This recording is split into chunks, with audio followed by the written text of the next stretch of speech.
ओम नमो भगवते वासुदेवाय।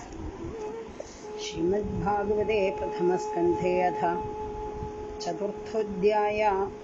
श्रीकृष्णाय नमः। व्यास उवाच यदि ब्रुवाणं संस्तूय मुनीनां दीर्घसत्रिणां वृद्धकुलपतिः सूदं वक्वरुजः शौनकोऽब्रवीत्। शौनक उवाच सूत महाभागा वदनो वदतां वर कथां भागवतीं पुण्यां यदाह भगवान् शुक। कस्मिन् युगे प्रवृत्तेयं स्थाने वाक्येन हेतुना कुतः संचोदितः कृतवान् संहितां मुनिः। तस्य पुत्रो महायोगी समदृङ् निर्विकल्पग एकान्तमधिरुन्निद्रो गूढो मूढ इवेयते।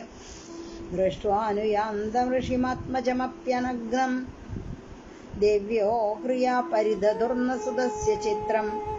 तद्वीक्ष्य पृच्छति मुनौ जगदुस्तवास्ति श्रीपुंभिदा न तु सुतस्य विविक्तदृष्टेः। कथमालक्षितः पौरैः सम्प्राप्तः कुरुजङ्गलान् उन्मत्तमूकजडवद्विचरन् गजसाह्वये।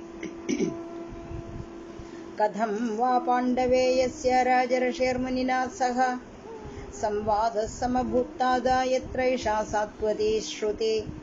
स गोदोहनमात्रं हि गृहेषु गृहमेधिनाम् अवेक्षते महाभागस्तीर्थे कुर्वंस्तदाश्रमम्। अभिमन्युसुतं सूद प्राहु भागवतोत्तमम्। तस्य जन्म महाश्चर्यं कर्माणि जगृणीहि न। स सम्राट् कस्य वा हेतोः पाण्डूनां मानवर्धन। प्रायोपविष्टो गङ्गायामनाधृत्याधिराश्रियं न मन्दी यत्पादनिकेतमात्मनः शिवाय हानीय धनानि शत्रवा।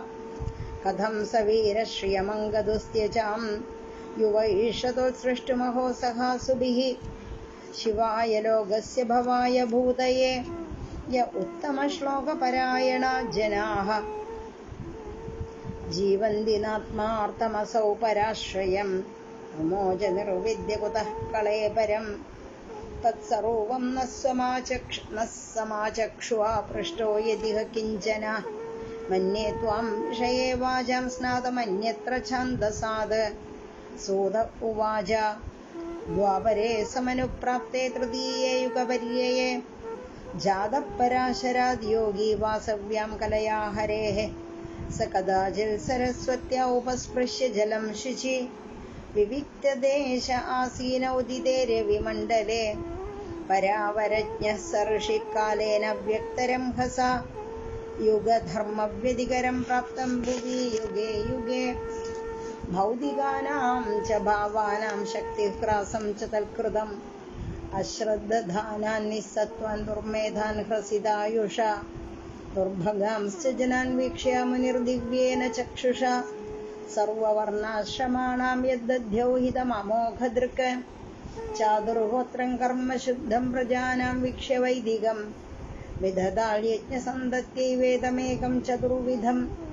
ऋग्यजुस्सामथर्वाख्या वेदाश्चत्वार उद्धृताः। इतिहासपुराणं च पञ्चमो वेद उच्यते।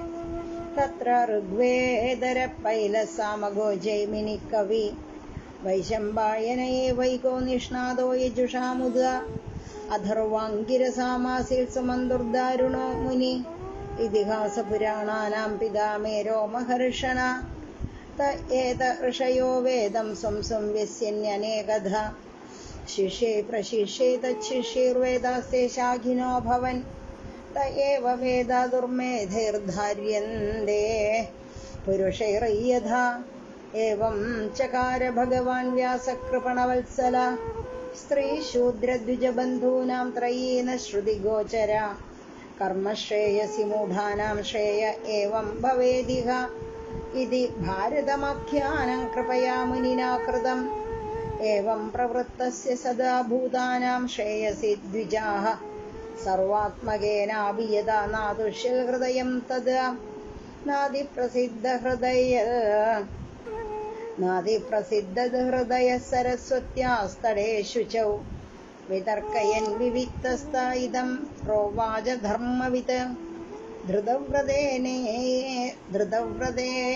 ഹി മയാ ഛന്ദാംസി ഗുരവോഗ്നയാ മാനിതാ നിർവ്യളീകേന ഗൃഹീതം ച അനുശാസനം ഭാരതവ്യപദേശേന ഹ്യാംനായർത്ഥാശ്ച ദർശിതാ ദൃശ്യത്തെ യത്ര ധർമാദി സ്ത്രീശൂദ്രാദിഭിരപ്യുത അഥാപി ബദ മേ ദേഹ്യോ ഹ്യാത്മാ ചൈവാത്മനാ വിഭോ അസമ്പന്നൈവ ഭാതി ബ്രഹ്മവർച്ചസ്യ സത്തമാ കിം വാ ഭഗവതാ ധർമാന പ്രായേണ നിരൂപിതാഃ പ്രിയാ പരമഹംസാനാം തയേവ ഹി അച്യുതപ്രിയാഃ തസ്യൈവം ഖിലമാത്മാനം മന്യമാനസ്യ ഗിദ്യത കൃഷ്ണസ്യ നാരദോഭ്യാഗാദാശ്രമം പ്രാഗുദാഹൃതം തമഭിജ്ഞായ സഹസാ പ്രത്യുത്തായ ആഗതം മുനി പൂജയാമാസ വിധിവൽ നാരദം സുരപൂജിതം.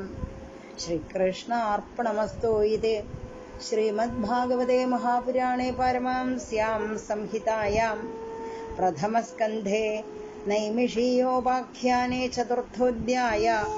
ഗോവിന്ദനാമ സങ്കീർത്തനം. ഗോവിന്ദ ഗോവിന്ദ.